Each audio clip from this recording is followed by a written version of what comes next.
칠순 잔칫날 아들이 건넨 서류를 본 순간 제 심장이 멈추는 줄 알았습니다. 요양원 입소 계약서였죠. 평생 피땀 흘려 일궈낸 재산은 이미 아들 손에 넘어간 뒤였고, 며느리의 핸드폰에서 본 것은 낯선 남자와 주고받은 불륜 메시지였습니다. 제 아들의 배신과 며느리의 이중 배신 앞에서 저는 무너지는 대신 차가운 복수를 결심했습니다. 제 이름은 이정숙입니다. 올해로 70이 되었죠. 지금 생각해도 그날의 충격은 잊을 수가 없습니다. 사실 저는 평범한 어머니였습니다. 아니, 평범하다기보다는 자식을 위해서라면 뭐든 할 수 있는 그런 전형적인 한국 어머니였다고 해야 맞겠네요. 남대문 시장 한 구석에서 시작한 제 인생은 그리 화려하지 않았습니다. 25의 나이에 남편이 교통사고로 세상을 떠났을 때 제 품에는 겨우 3살 배기 지훈이만 남았죠. 장례식장에서 울 시간도 없었습니다. 당장 내일 아이에게 먹일 분유값도 없었으니까요. 시댁에서는 아이를 놔두고 제가 하라 했지만 저는 제 배에 아파 낳은 자식을 버릴 수 없었습니다. 그렇게 시작한 것이 시장 좌판 장사였습니다. 새벽 4시에 일어나 도매시장에 가서 그릇을 떼어오고 아이를 업은 채 하루 종일 앉아 있었죠. 비가 오나 눈이 오나 추운 겨울이나 무더운 여름이나 제게 쉬는 날은 없었습니다. 등에 업힌 지훈이가 울면 젖병을 물리면서도 손님과 흥정을 했고, 아이가 열이 나도 약국에서 산 해열제만 먹이고 계속 장사를 했습니다. 그때 제일 서러웠던 건 아이의 눈빛이었습니다. 또래 아이들이 새 옷, 새 신발을 신고 다닐 때 우리 지훈이는 시장 구석에서 주워온 헌 옷을 입어야 했죠. 한 번은 학교 운동회 날이었는데 지훈이가 조그만 목소리로 속삭였습니다. 엄마, 나도 남들처럼 새 운동화 신고 싶다고. 그 말 한마디에 제 가슴이 미어지는 것 같았습니다. 그날부터 일주일 동안 잠도 줄이고 더 악착같이 일했죠. 새벽 시장에서 나물도 떼어다 팔고 저녁에는 포장마차에서 설거지 아르바이트까지 했습니다. 그렇게 모은 돈으로 지훈이에게 새 운동화를 사주던 날, 아이의 환한 웃음을 보며 저도 모르게 눈물이 났습니다. 세월이 흘러 장사는 조금씩 나아졌습니다. 단골 손님들이 생기고 신용으로 물건을 떼어올 수 있게 되면서 가게도 조금씩 키웠죠. 좌판에서 시작해 조그만 점포를 얻고 나중에는 제법 큰 그릇 가게를 운영하게 되었습니다. 돈이 모이면 조금씩 낡은 상가 건물을 사들였고 그것을 리모델링해서 임대를 주기 시작했죠. 남들이 보기엔 성공한 사업가였지만 저에게는 그저 아들 지훈이의 미래를 위한 준비 과정이었을 뿐입니다. 지훈이가 대학에 들어가던 날을 잊을 수 없습니다. 비록 인류대학은 아니었지만 제 아들이 대학생이 되었다는 사실만으로도 가슴이 벅찼죠. 입학식 날, 저는 시장에서 제일 비싼 정장을 사 입고 갔습니다. 평생 처음 입어보는 정장이 어색했지만 아들을 위해서라면 뭐든 할 수 있었으니까요. 그런데 입학식장에서 지훈이가 제게 조용히 말했습니다. 엄마는 그냥 집에 있으라고, 다른 부모님들이랑 너무 달라 보인다고. 그 말에 상처받았지만 아들이 부끄러워할까봐 조용히 돌아왔죠. 집에 와서 혼자 펑펑 울었지만 다음 날 아침에는 다시 시장에 나가 웃으며 장사를 했습니다. 군대를 다녀온 지훈이가 결혼하겠다며 한 여자를 데려왔을 때 저는 진심으로 기뻤습니다. 윤서아라는 이름의 그 아가씨는 정말 예쁘고 싹싹했죠. 처음 만난 날부터 저를 어머니라 부르며 살갑게 굴었습니다. 차를 대접하면 세상에서 제일 맛있다며 연신 칭찬을 했고, 제가 만든 김치를 먹어보고는 친정엄마보다 낫다며 엄지를 치켜 세웠죠. 그동안 아들에게 서운했던 마음이 며느리의 다정함에 스르르 녹아내렸습니다. 결혼식은 제가 꿈꾸던 그대로였습니다. 호텔에서 성대하게 치렀고 시장 상인들을 모두 초대했죠. 평생 고생만 하던 제가 드디어 대접받는 날이 온 것 같았습니다. 결혼 선물로 저는 제가 가진 상가, 건물 중 가장 좋은 것을 아들 내외에게 주었습니다. 법적으로 명예 이전까지 다 해주었죠. 그때 며느리가 제 손을 잡고 울먹이며 말했던 게 아직도 기억납니다. 어머니가 얼마나 고생하셨는지 다 알고 있다고, 이제는 저희가 모실 테니 편히 쉬시라고. 믿었습니다. 철석같이 믿었죠. 제 아들이니까, 제가 선택한 며느리니까. 평생 모은 예금 통장도 아들에게 맡겼습니다. 나이 들어 정신이 오락가락할 수도 있으니 미리 관리를 맡긴다며 통장과 도장, 각종 서류를 모두 넘겼죠. 아들은 잠시 망설이는 듯 했지만 며느리가 옆에서 거드는 바람에 결국 다 받았습니다. 그날 밤 저는 정말 행복했습니다. 드디어 짐을 내려놓은 것 같았거든요. 시청자 여러분, 혹시 저처럼 자식에게 모든 걸 맡기고 계신 분이 있으신가요? 제 이야기가 남의 일 같지 않으시다면 끝까지 들어주시고 주변 분들께도 꼭 공유해 주세요. 제가 겪은 일이 다른 분들께는 일어나지 않기를 바라는 마음에서 이 이야기를 들려드립니다. 아들 내외와 함께 산 처질려는 꿈만 같았습니다. 아침마다 며느리가 정성스레 차려주는 밥상을 받았고 저녁에는 아들이 어깨를 주물러 주기도 했죠. 주말이면 함께 외식을 하거나 나들이를 갔습니다. 평생 일만 하던 제게 처음 찾아온 여유로운 시간이었죠. 그런데 조금씩 이상한 점들이 보이기 시작했습니다. 며느리가 자주 늦게 들어왔고, 그럴 때마다 친구들과 있었다는 변명이 이어졌죠. 아들은 그런 며느리를 의심하기는커녕 오히려 제게 신경 쓰지 말라고 했습니다.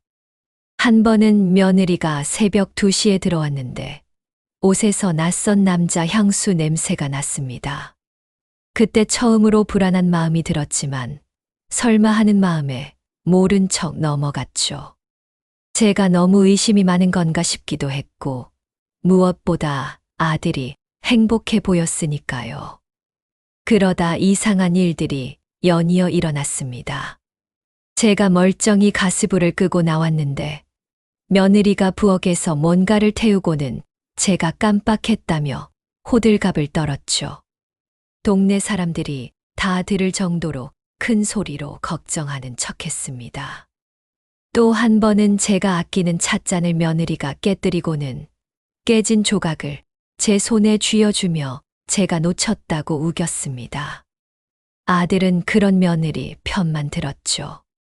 엄마가 요즘 정신이 좀 없으신 것 같다며 오히려 저를 걱정하는 척했습니다. 칠순이 다가올 무렵 집안 분위기는 완전히 달라져 있었습니다. 아들 내외는 대놓고 제가 치매에 걸렸다는 듯 행동했고 병원에 가보자는 말을 입에 달고 살았죠. 저는 억울했지만 화를 내면 낼수록 더 이상한 사람 취급을 받았습니다. 며느리는 제가 먹는 약에 뭔가를 섞는 것 같았습니다. 약을 먹고 나면 머리가 멍해지고 몸에 힘이 빠졌거든요. 그래도 저는 참았습니다. 아들을 믿고 싶었고 이 모든 게 제 착각이기를 바랐으니까요. 드디어 칠순날이 밝았습니다. 아들 내외는 호텔 한정식집에서 성대한 잔치를 준비했죠. 시장 상인들, 친척들, 오랜 친구들이 모두 모였습니다. 다들 저를 축하해 주었고 아들 내외의 효심을 칭찬했죠. 아들이 일어나 인사말을 했습니다. 어머니의 희생 덕분에 오늘의 자신이 있다고, 이제는 자신들이 어머니를 모시겠다고. 그 말에 저는 감동해서 눈물을 흘렸습니다. 혹시 제가 그동안 너무 의심했나 싶기도 했죠. 잔치가 끝나고 집에 돌아왔을 때 아들이 고급스러운 봉투를 내밀었습니다. 칠순 선물이라며 환하게 웃었죠. 저는 설레는 마음으로 봉투를 열었습니다. 그런데 그 안에 들어있던 건 제 상상과는 전혀 다른 것이었습니다. 실버타운 입주 계약서였죠. 그것도 제 이름으로 되어 있었습니다. 순간 머리가 하얘졌습니다. 이게 뭐냐고 물었더니 아들은 태연하게 공기 좋은 곳에서 편히 지내시라는 거라고 했죠. 매달 생활비는 보내주겠다고, 주말마다 찾아뵙겠다고. 그런데 그 표정에는 진심이 없었습니다. 마치 짐을 처리하듯 저를 내보내려는 것 같았죠. 그때였습니다. 며느리가 핸드폰을 떨어뜨렸고 화면이 켜지면서 메시지 알림이 떴죠. 낯선 남자 사진과 함께 충격적인 내용이 보였습니다. 시어머니를 요양원에 보내는 계획이 성공했다며 자축하는 내용이었죠. 보라카이에 가서 축하 파티를 하자는 말도 있었습니다. 제 눈앞이 캄캄해졌습니다. 아들의 배신도 충격이었지만 며느리가 다른 남자와 불륜 관계라는 사실이 더 큰 충격이었죠. 하지만 저는 그 자리에서 아무 내색도 하지 않았습니다. 오히려 피곤하다며 생각할 시간을 달라고 했죠. 아들 내외는 제가 순순히 받아들일 거라 생각했는지 기분 좋게 그러라고 했습니다. 저는 방에 들어와 조용히 문을 잠그고 베개에 얼굴을 묻고 소리 없이 울었습니다. 평생 자식을 위해 살았는데 그 자식이 저를 버렸다는 사실이 가슴을 찢어 놓는 것 같았죠. 그날 밤 저는 결심했습니다. 이대로 당할 수만은 없다고. 제가 평생 피땀 흘려 모은 재산을 저런 놈들에게 넘길 수는 없다고. 무엇보다 저를 기만하고 배신한 것에 대한 대가를 치르게 해주겠다고 다짐했죠. 복수를 위해서는 먼저 저들의 본심을 더 확실히 알아야 했습니다. 그래서 저는 연기를 시작했습니다. 정신이 오락가락하는 노인 연기를 말이죠. 그날 이후 제 삶은 지옥이 되었습니다. 아들 내외는 본격적으로 저를 치매 환자로 만들기 시작했죠. 아침에 일어나면 며느리가 먼저 제 방에 들어왔습니다. 오늘 기분이 어떠시냐고, 어디 아프지는 않으시냐고 묻는 그 목소리가 얼마나 가증스러웠는지 모릅니다. 겉으로는 걱정하는 척했지만 그 눈빛은 제 상태를 감시하는 간수의 눈빛이었죠. 제가 부엌에서 차를 끓이고 있으면 며느리가 달려와서는 위험하다며 주전자를 빼앗았습니다. 그리고는 제가 놓고 나온 것처럼 가스불 위에 빈 냄비를 올려놓고 태웠죠. 타는 냄새가 온 집안에 퍼지면 아들을 불러 제가 또 사고를 쳤다고 난리를 피웠습니다. 창문을 열어 환기를 시키면서도 일부러 이웃들이 다 듣도록 큰 소리로 떠들었죠. 어머니가 자꾸 이러시면 정말 큰일 난다고. 우리가 없을 때 불이라도 나면 어떻게 하냐고. 더 교활한 건 약을 악용하는 것이었습니다. 며느리는 제가 평소 먹던 혈압약에 다른 약을 섞었죠. 나중에 알아보니 신경안정제였습니다. 그 약을 먹으면 머리가 멍해지고 손발에 힘이 빠졌습니다. 정신이 흐릿해져서 말도 어눌해졌죠. 그런 제 모습을 보고 아들은 정말로 제가 치매에 걸렸다고 믿기 시작했습니다. 아니, 믿고 싶어 했다는 게 맞겠네요. 제 재산을 빼앗는 데 대한 죄책감을 덜기 위해서였겠죠. 며느리는 더 나아가 제 물건들을 숨기고는 제가 잃어버렸다고 몰아갔습니다. 안경, 지갑, 열쇠 같은 것들을 감춰놓고는 제가 찾아 헤매는 모습을 보며 한숨을 쉬었죠. 그리고는 아들에게 어머니가 자꾸 물건을 잃어버린다고, 이제는 중요한 물건은 우리가 관리해야 한다고 속삭였습니다. 아들은 고개를 끄덕였고 그날부터 제 통장과 도장을 찾기 시작했죠. 가장 비열한 건 동네 사람들에게 저에 대한 거짓말을 퍼뜨리는 것이었습니다. 시장에 나가면 상인들이 저를 이상하게 쳐다봤습니다. 평생 함께 일하며 정들었던 사람들인데 이제는 저를 불쌍하게 여기거나 피하려 했죠. 나중에 알고 보니 며느리가 시장에 와서 제가 밤에 집을 나가 헤맨다고, 자기들을 알아보지 못할 때가 있다고 거짓말을 했던 겁니다. 옥자 언니마저 저를 걱정스럽게 바라봤습니다. 평생 친구처럼 지낸 언니였는데 어느 날은 조심스럽게 제게 물었죠. 정수가, 요즘 정신이 좀 흐릿하니 아들 내외가 너무 걱정한다더라. 그냥 요양원에 들어가는 게 어떻겠니? 그 말에 저는 울분이 터져 나올 것 같았지만 참았습니다. 제가 아무리 진실을 말해도 아무도 믿지 않을 거라는 걸 알았으니까요. 며느리의 연기는 정말 완벽했습니다. 남들 앞에서는 효녀 며느리 그 자체였죠. 시장에서 장을 볼 때면 제가 좋아하는 반찬거리를 사면서 일부러 큰 소리로 말했습니다. 어머니가 이걸 좋아하시는데 요즘은 입맛도 없으시고 기운도 없으셔서 걱정이라고. 그런 모습을 본 상인들은 며느리를 칭찬했죠. 저렇게 좋은 며느리를 둔 정숙 씨는 복받은 거라고. 하지만 집에 돌아오면 며느리의 얼굴은 180도 달라졌습니다. 제게 산 반찬은 자기들이 먹고 저에게는 남은 밥에 김치만 주었죠.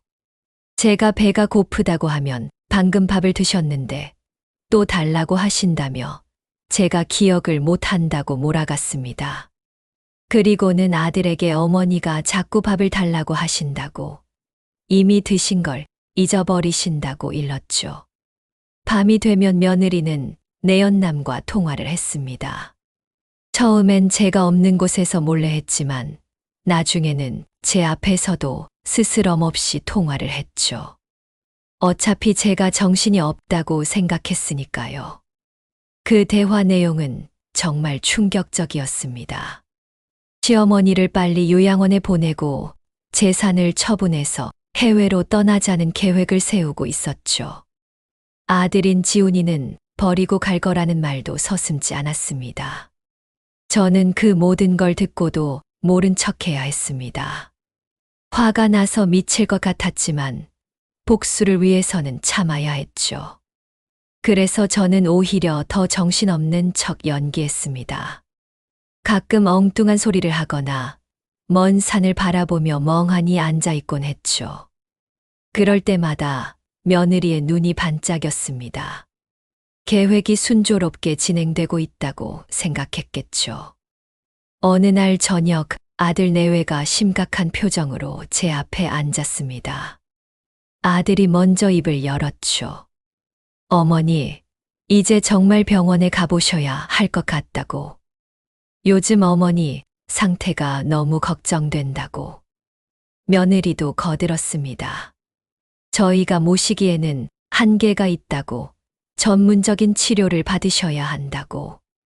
그들의 속셈을 뻔히 알면서도 저는 순진한 척 물었죠. 그래, 그럼 병원에 가보자. 하지만 나는 아무 문제 없단다. 다음 날 아침 그들은 저를 큰 병원 정신과로 데려갔습니다. 의사 앞에서 며느리는 준비해온 듯 제 증상을 줄줄이 늘어놓았죠. 물건을 자주 잃어버린다. 밥을 먹고도 안 먹었다고 한다. 가스불을 켜놓고 나간다. 밤에 잠을 안 자고 돌아다닌다. 모두 거짓말이었지만 의사는 며느리의 말을 믿는 눈치였습니다. 저는 일부러 검사 중에 몇 가지를 틀리는 척했죠. 의사가 치매 초기 진단을 내리도록 유도한 겁니다. 병원에서 나오는 길에 아들 내외의 표정은 밝았습니다. 드디어 원하던 진단서를 받았으니까요. 그걸로 제 재산에 대한 후견인 신청을 할 수 있게 된 거죠. 차 안에서 그들은 조용히 대화를 나눴지만 제 귀에는 다 들렸습니다. 변호사한테 연락해서 서류 준비하라고, 상가 건물 감정도 미리 받아놓으라고. 저는 차창 밖을 멍하니 바라보며 속으로 생각했죠. 그래, 너희가 원하는 대로 다 해줄게. 하지만 그 끝은 너희가 생각하는 것과는 전혀 다를 거다. 집에 돌아온 후로는 감시가 더 심해졌습니다. 며느리는 제 방문에 배를 달았죠. 제가 밤에 나가면 바로 알 수 있도록. 제 핸드폰도 빼앗았습니다. 치매 환자가 핸드폰을 가지고 있으면 위험하다면서요. 외출도 막았습니다. 혼자 나가면 길을 잃을 수도 있다고. 저는 완전히 갇힌 몸이 되었죠. 그러던 어느 날 밤, 저는 중요한 것을 발견했습니다. 며느리가 잠든 사이 거실에 나갔다가 테이블 위에 놓인 서류를 보게 된 거죠. 요양원 입소 신청서였는데 이미 제 이름으로 작성이 다 되어 있었습니다. 보호자란에는 아들의 도장까지 찍혀 있었죠. 날짜를 보니 일주일 후였습니다. 그들은 일주일 안에 저를 요양원에 보낼 계획이었던 겁니다. 더 충격적인 건 그 옆에 있던 또 다른 서류였습니다. 제 명의로 된 상가 건물 매매 계약서 초안이었죠. 매수자는 이미 정해져 있었고 가격도 시세보다 훨씬 낮았습니다. 금매로 내놓은 것처럼 보이게 하려는 속셈이었겠죠. 그리고 그 돈은 아들 명의의 계좌로 들어가게 되어 있었습니다. 하지만 제가 알기로 그 계좌는 며느리가 관리하고 있었죠. 저는 조용히 방으로 돌아와 생각에 잠겼습니다. 이제 정말 행동에 나서야 할 때가 온 것 같았습니다. 하지만 아직은 때가 아니었죠. 그들이 스스로 무덤을 파도록 조금만 더 기다려야 했습니다. 저는 옷장 깊숙한 곳에 숨겨둔 낡은 녹음기를 꺼냈습니다. 아들이 태어났을 때 그의 옹알이를 녹음하려고 샀던 것인데 이제는 제 복수의 도구가 되었죠. 다음 날부터 저는 더 적극적으로 연기했습니다. 밥을 먹다가 숟가락을 떨어뜨리고 화장실 가는 길을 헤매는 척했죠. 며느리는 신이 나서 그 모든 것을 동영상으로 찍었습니다. 증거로 남기려는 것이겠죠. 저는 속으로 비웃었습니다. 그래, 마음껏 찍어라. 나중에 그 영상이 너희에게 어떤 부메랑이 되어 돌아올지 너희는 모르겠지. 그러면서도 저는 조금씩 증거를 수집했습니다. 며느리가 내연남과 통화하는 것을 녹음하고 아들 내외가 제 재산을 어떻게 처분할지 의논하는 것도 녹음했죠. 그들이 위조한 서류들을 몰래 사진으로 찍어두기도 했습니다. 낮에는 치매 환자였지만 밤에는 복수를 준비하는 전사였죠. 가장 힘든 건 외로움이었습니다. 평생을 바쳐 키운 아들에게 배신당하고 믿었던 며느리에게 속았다는 사실이 때로는 숨이 막힐 정도로 고통스러웠죠. 특히 밤에 혼자 누워있을 때면 눈물이 났습니다. 왜 나에게 이런 일이 생긴 걸까? 내가 뭘 그렇게 잘못했기에. 하지만 그때마다 저는 다짐했습니다. 울고 있을 때가 아니라고, 이제는 제 인생을 되찾아야 한다고. 며느리의 행동은 날로 대담해졌습니다. 이제는 제 앞에서도 내연남에게 사랑한다고 속삭였고, 빨리 이 지긋지긋한 집을 벗어나고 싶다고 투덜거렸죠. 심지어 한 번은 제 앞에서 아들에게 이혼하고 싶다고 넌지시 말하기도 했습니다. 아들은 당황했지만 며느리가 어머니 때문에 스트레스를 받아서 그런다며 이해해 달라고 했죠. 그 모습을 보며 저는 아들이 불쌍하기도 했지만 동시에 분노가 치밀어 올랐습니다. 저런 여자에게 놀아나는 못난 놈, 제 아들이지만 용서할 수 없었죠. 요양원에 가기로 한 날이 사흘 앞으로 다가왔습니다. 아들 내외는 제 짐을 싸기 시작했죠. 제가 아끼던 물건들은 버리고 옷 몇 벌만 대충 챙겼습니다. 그 모습을 보며 저는 마음속으로 카운트다운을 시작했습니다. 이제 곧이다. 이제 곧 너희들의 가면을 벗겨주겠다. 운명의 그날이 밝았습니다. 요양원으로 출발하기로 한 날 아침, 저는 일부러 힘없이 일어나는 척했습니다. 며느리가 제 방으로 들어와 옷을 갈아입혀 주겠다고 했지만 저는 고개를 저으며 거부했죠. 그러자 며느리는 짜증 섞인 한숨을 내쉬며 아들을 불렀습니다. 아들이 와서 달래는 신용을 했지만 그 눈빛에는 귀찮다는 감정이 역력했습니다. 그때 저는 결정적인 연기를 시작했습니다. 갑자기 가슴을 부여잡고 숨을 헐떡이며 쓰러지는 신용을 한 거죠. 온몸에 힘을 빼고 축 늘어졌습니다. 아들이 놀라서 제 이름을 부르며 흔들었고 며느리도 당황한 기색이 역력했습니다. 119를 부르려는 아들을 며느리가 말렸습니다.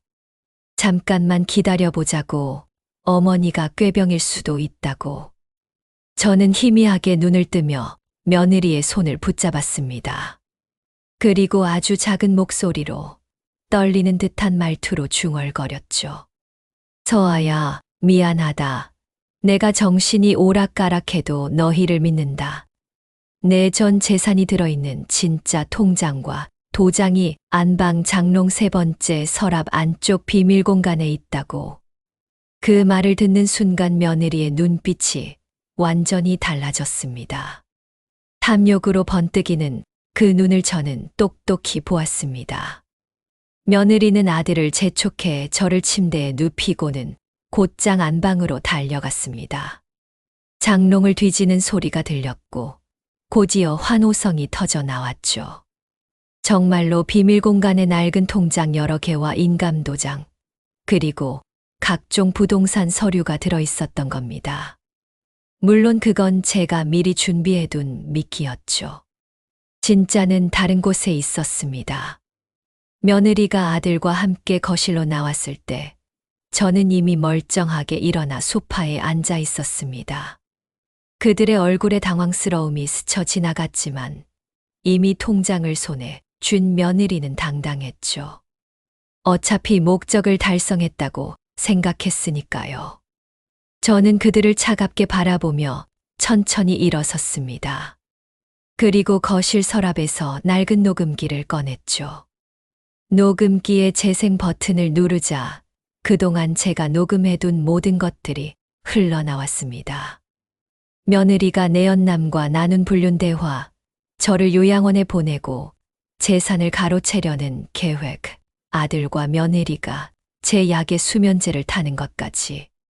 모든 증거가 생생하게 재생되었죠.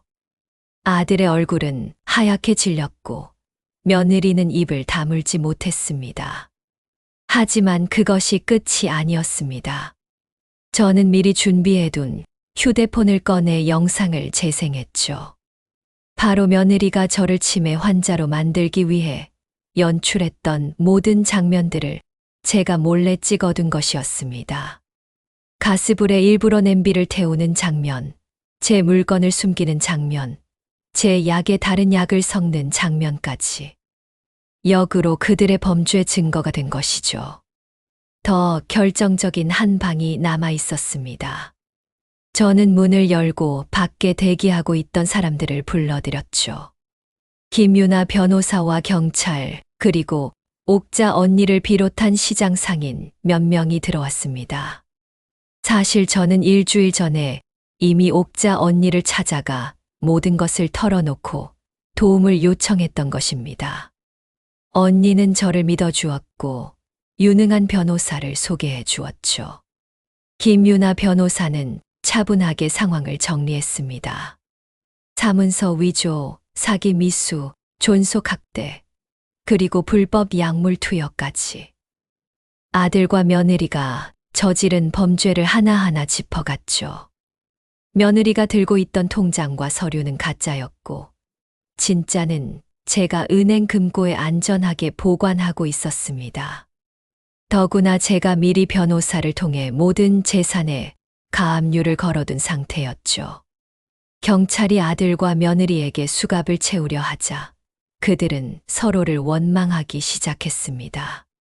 며느리는 모든 게 아들의 계획이었다고 주장했고, 아들은 며느리가 자신을 꼬드겼다고 맞받았죠. 볼썽사나운 모습이었습니다.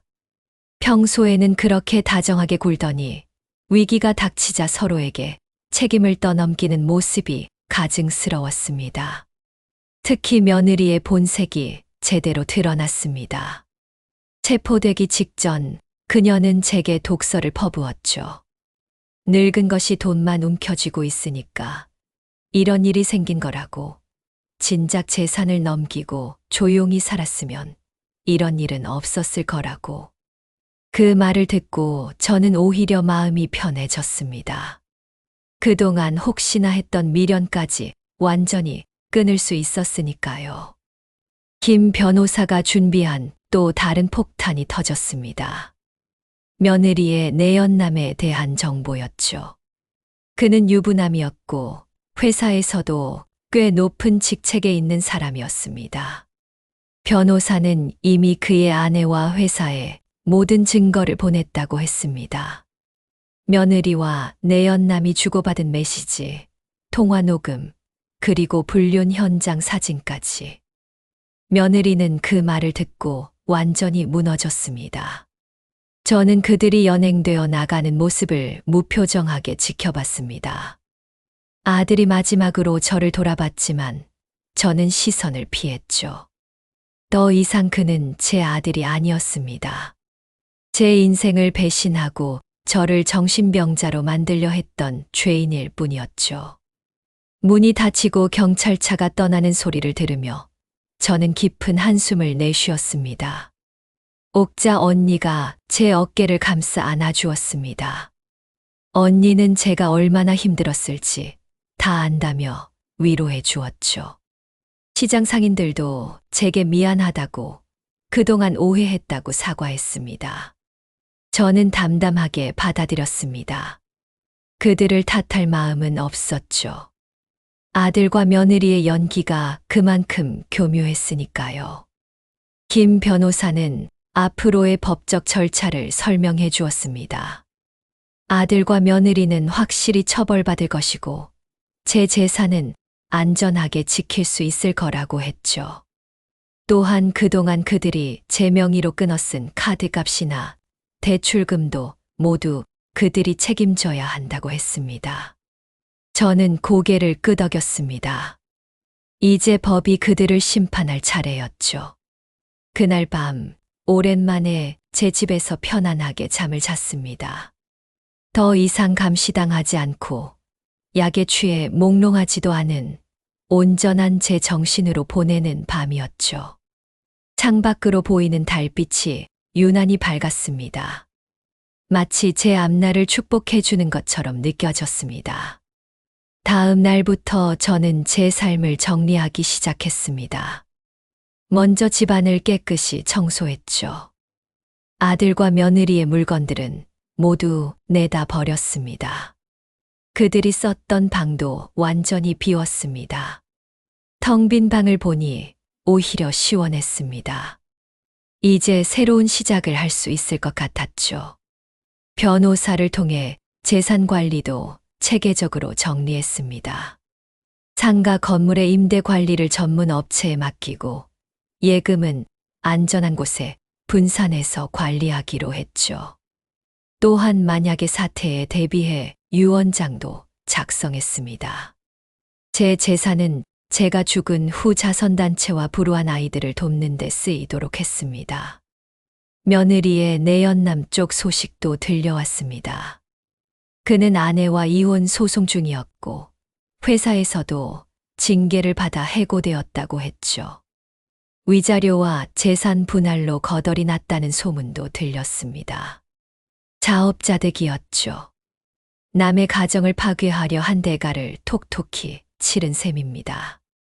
아들과 며느리의 재판 날짜가 잡혔습니다. 저는 증인으로 출석해야 했죠. 사실 아들의 얼굴을 다시 보고 싶지 않았지만 끝까지 책임을 져야 한다고 생각했습니다. 제가 키운 아들이 저지른 죄이니 그 결과도 제가 지켜봐야 한다고 생각했죠. 법정에서 본 아들은 초췌했습니다. 불과 한 달 사이에 몰라보게 야위었죠. 며느리도 마찬가지였습니다. 화려했던 모습은 온데간데 없고 초라한 죄인의 모습뿐이었습니다. 저는 증언석에 서서 담담하게 사실을 진술했습니다. 감정을 배제하고 오직 사실만을 말했죠. 판결이 나왔습니다. 아들은 징역 2년, 며느리는 징역 3년을 선고받았습니다. 며느리가 주도적으로 계획을 세웠다는 점이 인정되어 더 무거운 처벌을 받은 것이죠. 또한 민사상으로도 제게 거액의 손해배상을 해야 했습니다. 법정을 나오며 저는 무거운 마음과 동시에 후련함을 느꼈습니다. 그날 저녁, 옥자 언니와 함께 저녁을 먹었습니다.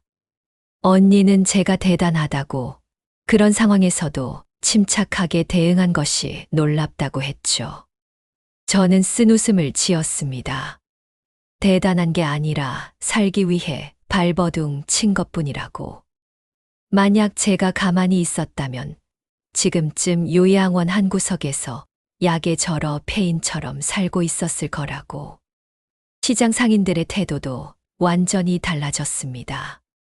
전에는 동정하거나 피하던 사람들이 이제는 저를 존경의 눈빛으로 바라봤죠. 특히 젊은 상인들은 제게 조언을 구하기도 했습니다. 부모님과의 재산 문제로 고민이 있다며 상담을 요청하는 사람들이 늘어났습니다. 저는 그런 사람들에게 제 경험을 솔직하게 들려주었습니다. 자식을 사랑하는 것과 무조건 믿는 것은 다르다고, 아무리 가족이라도 재산 관리는 철저히 해야 한다고. 그리고 무엇보다 자기 자신을 지키는 것이 가장 중요하다고 말했죠. 많은 사람들이 제 말에 공감하며 고개를 끄덕였습니다. 어느새 저는 시장에서 일종의 상담사 역할을 하게 되었습니다. 비슷한 처지의 노인들이 저를 찾아와 고민을 털어놓았고, 저는 그들의 이야기를 들어주며 조언을 해주었죠. 때로는 변호사를 소개해주기도 하고, 때로는 그저 따뜻한 차 한 잔을 대접하며 위로해주기도 했습니다. 이 모든 일을 겪고 나서 저는 깨달았습니다. 제 인생은 아직 끝나지 않았다는 것을요. 오히려 이제부터가 진짜 시작이라는 것을. 더 이상 누구를 위해 살 필요도 없고, 누구의 눈치를 볼 필요도 없는 온전히 저 자신을 위한 삶을 살 수 있게 된 것이죠. 재판이 끝나고 며칠 후 저는 본격적인 반격에 나섰습니다. 먼저 며느리 윤서아의 내연남 문제를 완전히 정리하기로 했죠. 김유나 변호사가 조사한 바에 따르면 그 남자는 박진우라는 이름의 중견기업 영업부장이었습니다. 겉으로는 모범적인 가장이었지만 실제로는 여러 여자와 불륜 관계를 맺어온 상습범이었죠. 변호사와 함께 더 깊이 파헤친 결과 충격적인 사실들이 드러났습니다. 박진우는 며느리에게 접근할 때 자신을 미혼이라고 속였고 큰 사업을 하는 사업가라고 거짓말을 했던 겁니다. 심지어 며느리와 함께 제 재산을 빼돌린 후 해외로 도피할 계획까지 세웠지만 실제로는 그럴 능력도 의지도 없는 허풍쟁이였죠. 우리는 박진우의 아내에게 모든 증거를 전달했습니다. 며느리와 주고받은 문자 메시지, 통화 녹음, 호텔 투숙 기록, 신용카드 사용 내역까지. 특히 며느리가 시어머니인 제 재산을 노리고 있다는 내용, 그리고 박진우가 그 계획에 적극 가담했다는 증거들이 결정적이었죠. 박진우의 아내는 충격을 받고 즉시 이혼 소송을 제기했습니다. 더 나아가 우리는 박진우의 회사 감사팀에도 관련 자료를 보냈습니다. 회사 업무 시간에 불륜을 저질렀다는 것, 회사 법인카드를 개인적인 만남에 사용했다는 것, 그리고 영업 실적을 조작했다는 의혹까지 제기했죠. 회사는 즉각 내부 조사에 들어갔고 결국 박진우는 징계 해고되었습니다. 박진우의 몰락은 빨랐습니다. 아내와의 이혼 소송에서 패소의 집과 재산의 대부분을 잃었고 위자료로 거액을 물어줘야 했죠. 직장까지 잃은 그는 신용불량자로 전락했습니다. 나중에 들은 소문으로는 작은 도시로 도망치듯 떠났다고 하더군요. 자업자득이었습니다. 한편 아들과 며느리의 본격적인 형사 재판이 진행되었습니다. 저는 검찰 측 증인으로 여러 차례 출석해야 했죠. 법정에 설 때마다 마음이 무거웠지만 진실을 밝히는 것이 제 의무라고 생각했습니다. 제가 제출한 녹음 파일과 영상들은 결정적인 증거가 되었습니다. 특히 며느리가 제 약의 신경안정제를 몰래 타는 장면, 그리고 고의로 가스불에 냄비를 태우는 장면이 담긴 영상은 재판부에 큰 충격을 주었죠. 판사는 이것이 단순한 재산 갈취가 아니라 계획적이고 악의적인 범죄라고 판단했습니다. 존속에 대한 학대와 약물 불법 투여라는 중범죄가 추가되었죠. 재판 과정에서 며느리의 추악한 본성이 완전히 드러났습니다. 그녀는 모든 책임을 아들에게 돌리려 했죠. 자신은 그저 남편의 지시를 따랐을 뿐이라고, 시어머니를 학대한 것도 남편이 시킨 일이라고 주장했습니다. 하지만 제가 제출한 녹음 파일에는 오히려 며느리가 주도적으로 계획을 세우는 내용이 담겨 있었죠. 아들 지훈이도 처음에는 며느리 탓을 했지만 증거들이 쏟아지자 결국 자신의 잘못을 인정할 수밖에 없었습니다. 하지만 그것도 진정한 반성이라기보다는 형량을 줄이기 위한 전략처럼 보였죠. 마지막 진술에서 아들은 눈물을 흘리며 용서를 구했지만 저는 끝까지 그를 외면했습니다. 최종 판결이 나왔습니다. 아들은 징역 2년 6개월, 며느리는 징역 3년 6개월을 선고받았죠. 당초 예상보다 무거운 형량이었습니다. 재판부는 피해자가 고령의 노모라는 점, 범행 수법이 극히 악질적이라는 점을 참작했다고 했습니다. 또한 민사상 손해배상도 거액이 선고되었죠. 판결 후 저는 변호사와 함께 아들 내외가 불법으로 사용한 제 명의의 모든 것들을 정리했습니다. 신용카드, 휴대폰, 각종 멤버십까지. 그들이 제 이름으로 끊어 쓴 돈이 상당했습니다. 이 모든 것을 그들이 배상해야 했죠. 또한 제가 그들에게 증여했다고 생각했던 상가 건물도 법적으로는 여전히 제 소유였다는 것이 확인되었습니다. 저는 그 상가 건물을 되찾은 후 새로운 용도로 사용하기로 결정했습니다. 1층은 어려운 여성들을 위한 무료 법률 상담소로, 2층은 한부모 가정 아이들을 위한 공부방으로 만들었죠. 김유나 변호사가 흔쾌히 상담소 운영을 맡아주었고, 은퇴한 교사들이 자원봉사로 아이들을 가르치겠다고 나섰습니다. 상담소가 문을 연 첫날부터 많은 사람들이 찾아왔습니다. 대부분 저처럼 가족에게 배신당하거나 재산을 빼앗길 위기에 처한 노인들이었죠.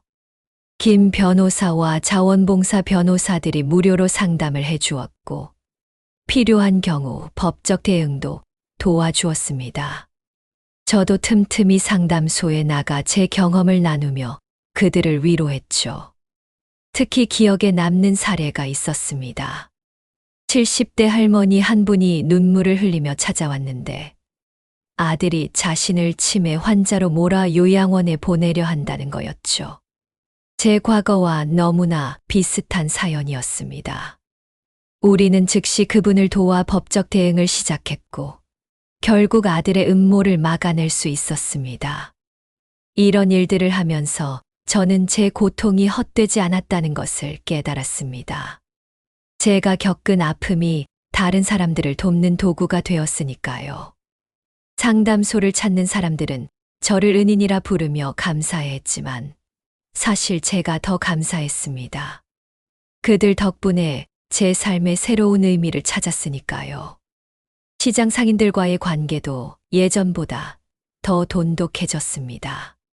그들은 제가 겪은 일을 자세히 알게 된 후 더욱 저를 아끼고 존경해 주었죠. 특히 젊은 상인들은 저를 롤모델로 삼기도 했습니다. 어려움에 굴복하지 않고 당당하게 맞선 제 모습이 그들에게 용기를 주었다고 했죠. 옥자 언니는 이제 제 가장 든든한 지원군이 되었습니다.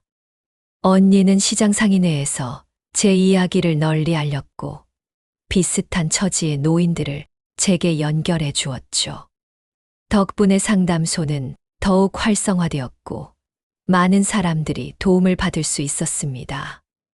언니는 농담 반 진담 반으로 제가 시장의 수호천사가 되었다고 했죠. 어느 날 뜻밖의 손님이 찾아왔습니다. 며느리 윤서아의 친정어머니였죠. 그녀는 제게 무릎을 꿇고 용서를 빌었습니다. 자기 딸이 저지른 죄를 대신 사과한다며 울먹였죠. 사실 그녀도 딸의 본성을 몰랐다고, 이런 일이 일어날 줄은 꿈에도 생각 못했다고 했습니다. 저는 그녀를 일으켜 세웠습니다. 자식의 죄는 부모의 죄가 아니라고, 당신도 피해자라고 위로했죠. 사실 저도 아들을 제대로 키우지 못한 책임이 있으니 남을 탓할 자격이 없다고 했습니다. 그녀는 제 손을 잡고 한참을 울었습니다. 떠나기 전 그녀는 작은 봉투를 두고 갔는데 나중에 확인해 보니 며느리가 저에게 진 빚의 일부를 갚겠다는 약속어음이었죠. 상가 건물 3층에는 제 개인 공간을 만들었습니다. 작은 서재와 휴게실을 꾸몄죠. 그곳에서 책도 읽고 차도 마시며 조용한 시간을 보냈습니다. 평생 일만 하느라 제대로 읽지 못했던 책들을 하나씩 읽어 나갔죠. 특히 법률 서적과 심리학 책들을 많이 읽었습니다.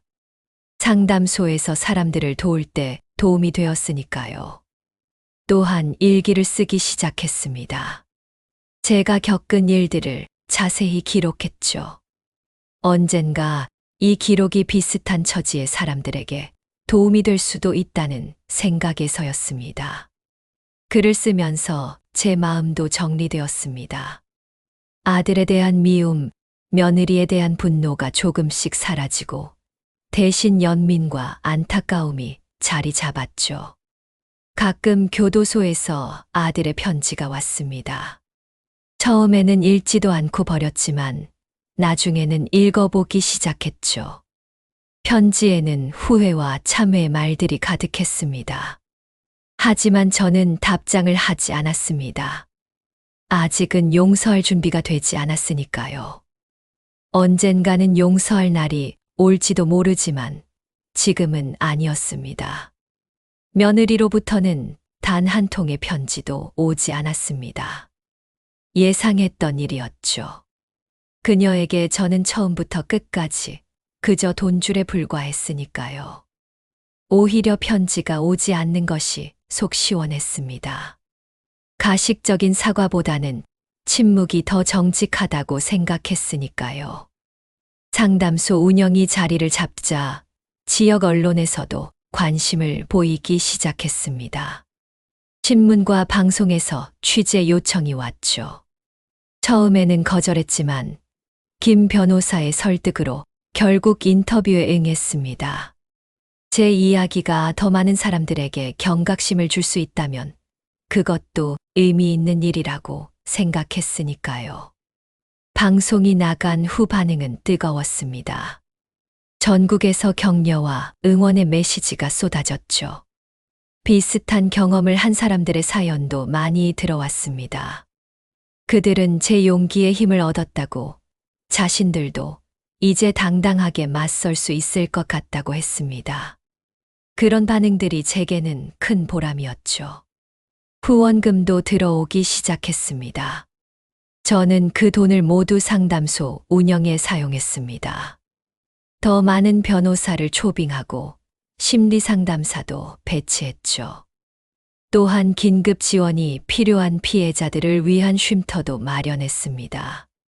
상담소는 점점 더 체계적이고 전문적인 기관으로 발전해 갔습니다. 이런 활동을 인정받아 정부로부터 표창도 받았습니다. 시상식장에 서서 상을 받을 때 문득 돌아가신 남편 생각이 났습니다. 하늘에서 저를 보고 있다면 자랑스러워할까요? 아니면 안타까워할까요? 아마 둘 다일 거라는 생각이 들었습니다. 제가 겪은 고통을 안타까워하면서도 그것을 극복하고 다른 사람을 돕는 모습을 자랑스러워했겠죠. 모든 법적 절차가 마무리되고 1년이 지났습니다. 저는 완전히 새로운 삶을 살고 있었죠. 매일 아침 일찍 일어나 상담소로 출근했고, 저녁에는 집으로 돌아와 책을 읽거나 일기를 쓰며 하루를 마무리했습니다. 평범하지만 충실한 일상이었죠. 누구의 눈치도 보지 않고 오직 제 의지대로 살아가는 날들이었습니다. 상담소는 이제 전국적으로 유명해졌습니다. 서울뿐만 아니라 지방에서도 도움을 요청하는 사람들이 찾아왔죠. 우리는 온라인 상담 시스템도 구축해서 멀리 있는 사람들도 도울 수 있게 했습니다. 자원봉사 변호사들도 늘어났고, 은퇴한 판사와 검사들도 참여하기 시작했습니다. 특히 보람 있었던 일은 상담소를 통해 구조된 한 할머니의 사례였습니다. 80이 넘은 그 할머니는 손자에게 전 재산을 빼앗기고 길거리로 쫓겨날 위기에 처해 있었죠. 우리가 긴급 개입해서 법적 대응을 했고, 결국 할머니의 집과 재산을 지켜낼 수 있었습니다. 할머니는 제 손을 잡고 펑펑 울며 감사했습니다. 저는 그런 할머니를 보며 과거의 제 모습을 떠올렸습니다. 만약 그때 누군가 저를 도와줬다면 그 고통을 덜 겪었을까요? 하지만 이제 와서 생각해보니 그 고통이 있었기에 지금의 제가 있는 것 같았습니다. 다른 사람의 아픔을 진정으로 이해하고 도울 수 있게 된 것이죠. 어느 날 뜻밖의 제안이 들어왔습니다. 정부에서 제가 운영하는 상담소 모델을 전국적으로 확대하고 싶다는 것이었죠. 각 지역에 비슷한 상담소를 만들고 제가 총괄 자문 역할을 해달라는 요청이었습니다. 저는 고민 끝에 수락했습니다. 더 많은 사람들을 도울 수 있는 기회라고 생각했으니까요. 전국을 돌며 강연도 하기 시작했습니다. 노인복지관, 여성회관, 대학교 등에서 제 경험을 나누며 재산 관리의 중요성과 가족 간 신뢰의 한계에 대해 이야기했죠. 청중들은 제 이야기에 깊이 공감했고 많은 질문을 쏟아냈습니다. 저는 성심성의껏 답변하며 실질적인 조언을 해주었습니다. 강연을 다니면서 깨달은 것이 있었습니다. 생각보다 많은 사람들이 가족에게 배신당하고 상처받고 있다는 것이었죠. 단지 드러나지 않을 뿐 곳곳에서 비슷한 일들이 일어나고 있었습니다. 특히 노인들은 자식에게 배신당해도 쉽게 말하지 못하고 혼자 끙끙 앓는 경우가 많았죠. 그래서 저는 책을 쓰기로 결심했습니다. 제 경험과 상담소에서 만난 사례들을 정리해서 하나의 지침서로 만들기로 한 것이죠. 김유나 변호사가 법률적인 부분을 감수해 주었고, 심리상담사가 정서적인 부분을 보완해 주었습니다. 1년에 걸친 작업 끝에 책이 완성되었죠. 책 제목은 내 인생의 주인은 나였습니다. 출간되자마자 베스트셀러가 되었죠. 많은 독자들이 책을 읽고 용기를 얻었다는 후기를 보내왔습니다. 특히 자식과의 관계에서 고민하던 부모들, 재산 문제로 갈등을 겪던 가족들에게 큰 도움이 되었다고 했습니다. 책의 인쇄는 모두 상담소 운영과 피해자 지원에 사용했습니다. 돈이 목적이 아니었으니까요. 제게 중요한 것은 더 많은 사람들이 제 실수를 반복하지 않도록 돕는 것이었습니다. 그리고 이미 피해를 입은 사람들이 다시 일어설 수 있도록 지원하는 것이었죠. 그러던 중 교도소에서 편지가 왔습니다. 아들 지훈이었죠. 출소를 앞두고 있다는 내용이었습니다. 그동안 많이 반성했다고, 나와서는 새 사람이 되겠다고 썼더군요. 그리고 조심스럽게 한 번만 만나줄 수 없겠냐고 물었습니다. 저는 한참을 고민했습니다. 아직도 가슴 한구석에는 아들에 대한 상처가 남아 있었으니까요. 결국 저는 만나지 않기로 했습니다. 대신 편지로 답장을 보냈죠. 앞으로 어떻게 살든 그건 내 인생이니 알아서 하라고. 다만 다시는 남에게 상처 주는 삶을 살지 말라고. 그리고 마지막으로 덧붙였습니다. 언젠가 진정으로 새 사람이 되었을 때, 그때는 만날 수도 있을 거라고. 하지만 그 시간은 내가 정하는 것이 아니라 시간이 알려줄 거라고. 며느리 윤서아도 출소했다는 소식을 들었습니다. 하지만 그녀로부터는 아무런 연락도 없었죠. 들리는 소문으로는 다른 도시로 가서 이름을 바꾸고 산다고 했습니다. 내연남과는 완전히 끝났고 아들과도 이혼했다고 들었죠. 그녀의 인생도 완전히 망가진 셈이었습니다. 저는 그들을 용서하지는 않았지만 더 이상 미워하지도 않았습니다. 미움이라는 감정도 에너지를 소모하는 일이니까요. 그 에너지를 차라리 다른 사람을 돕는 데 쓰는 것이 훨씬 생산적이라고 생각했습니다. 과거에 묶여 있기보다는 현재를 충실히 사는 것이 제게는 더 중요했죠. 73살이 되던 해, 저는 생애 처음으로 해외여행을 떠났습니다. 옥자 언니와 함께였죠. 스페인 산티아고 순례길을 걷기로 한 것입니다. 800km에 달하는 긴 여정이었지만 도전해보고 싶었습니다. 제 인생에도 한 번쯤은 그런 도전이 필요하다고 생각했으니까요. 순례길을 걷는 한 달 동안 저는 제 인생을 차분히 돌아볼 수 있었습니다. 새벽 시장에서 좌판을 펴던 젊은 시절, 아들을 업고 뛰어다니던 날들, 배신당하고 좌절했던 순간들, 그리고 다시 일어서서 새로운 삶을 시작한 지금까지.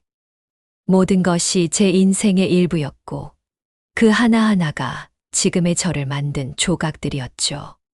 순례를 마치고 산티아고 대성당에 도착했을 때, 저는 알 수 없는 감동에 휩싸였습니다. 종교적인 의미보다는 제가 이 나이에도 무언가를 해냈다는 성취감 때문이었죠. 옥자 언니와 함께 대성당 앞에서 찍은 사진은 제 인생 최고의 사진이 되었습니다. 환하게 웃고 있는 제 모습이 정말 행복해 보였으니까요. 한국에 돌아온 후 저는 더욱 활발하게 활동했습니다. 상담소는 이제 재단법인으로 전환되어 더욱 안정적으로 운영되었고 정부 지원도 늘어났죠. 전국에 10개의 지부가 생겼고 수백 명의 자원봉사자들이 함께 일하게 되었습니다. 제가 뿌린 작은 씨앗이 큰 나무로 자란 것이죠. 언론에서는 저를 한국의 마더 테레사라고 부르기도 했습니다. 과분한 칭호였죠. 저는 그저 제가 겪은 아픔을 다른 사람이 겪지 않기를 바라는 마음으로 시작한 일이었는데, 어느새 이렇게 커진 것이 신기할 뿐이었습니다. 하지만 이 모든 것이 혼자 힘으로 된 것은 아니었죠. 많은 사람들의 도움과 응원이 있었기에 가능한 일이었습니다. 어느 날 시장을 지나가다 우연히 제 옛 가게 자리를 보게 되었습니다. 지금은 젊은 부부가 그릇 가게를 운영하고 있었죠. 그들이 정성스럽게 물건을 진열하고 손님을 맞는 모습을 보니 옛날 제 모습이 떠올랐습니다. 저도 저렇게 희망을 품고 열심히 살았었죠. 그들에게 행운이 있기를 마음속으로 빌었습니다. 저녁이 되면 저는 집으로 돌아와 혼자만의 시간을 가졌습니다. 차를 마시며 창밖을 바라보거나 좋아하는 음악을 들으며 편안히 쉬었죠. 외롭지 않냐고 묻는 사람들도 있었지만 저는 전혀 외롭지 않았습니다. 오히려 이런 고요함이 좋았습니다. 제 삶의 주인으로 살아가는 것이 얼마나 행복한 일인지 매일 느끼고 있었으니까요. 가끔 교도소에서 아들의 편지가 계속 왔습니다. 이제는 읽어보곤 했죠. 편지 속의 아들은 많이 변한 것 같았습니다. 진정으로 반성하고 있는지 아니면 또 다른 연기인지는 알 수 없었지만 적어도 글에서는 진정성이 느껴졌습니다. 하지만 여전히 저는 답장을 하지 않았습니다. 아직은 때가 아니라고 생각했으니까요. 저는 이제 제 인생의 마지막 장을 쓰고 있다는 것을 알고 있었습니다. 하지만 두렵지 않았습니다. 오히려 남은 시간 동안 더 많은 일을 하고 싶은 욕심이 생겼죠. 상담소를 더욱 발전시키고 더 많은 사람들을 돕고 제 경험을 더 널리 나누고 싶었습니다. 그것이 제가 이 세상에 남기고 갈 유산이라고 생각했으니까요. 밤이 깊어가면 저는 일기장을 펼쳤습니다. 오늘 하루 있었던 일들을 적으며 하루를 정리했죠. 상담소에서 만난 사람들, 그들의 사연, 우리가 함께 찾은 해결책들. 그 모든 것이 제 삶의 의미가 되었습니다. 일기의 마지막에는 항상 같은 문장을 적었습니다. 오늘도 제 인생의 주인으로 살았습니다. 라고. 시청자 여러분, 제 이야기가 어떠셨나요? 혹시 지금도 가족 문제로 고민하고 계신 분이 있다면 혼자 끙끙 앓지 마시고 도움을 요청하세요. 그리고 무엇보다 자신을 먼저 사랑하고 지키세요. 제 이야기가 조금이나마 도움이 되었기를 바랍니다. 이 이야기가 필요한 분들께 꼭 전달될 수 있도록 공유 부탁드립니다. 여러분 모두가 자신의 인생의 주인으로 당당하게 살아가시기를 진심으로 응원합니다. 돌이켜보면 제 인생은 결코 순탄하지 않았습니다. 젊어서 남편을 잃고 혼자 아이를 키우며 고생했고, 노년에는 그 아들에게 배신당했죠. 하지만 지금 생각해보면 그 모든 시련이 저를 더 강하게 만들었습니다. 무엇보다 다른 사람의 아픔을 이해하고 도울 수 있는 사람으로 만들어 주었죠. 이제 저는 매일 아침 거울을 보며 스스로에게 말합니다. 이정숙, 오늘도 멋지게 살아보자고. 더 이상 누구의 엄마, 누구의 시어머니가 아닌 온전한 한 인간 이정숙으로 살아가자고. 그리고 정말로 저는 그렇게 살고 있습니다. 제 인생 70여 년 중에서 지금이 가장 행복하고 충만한 시간입니다.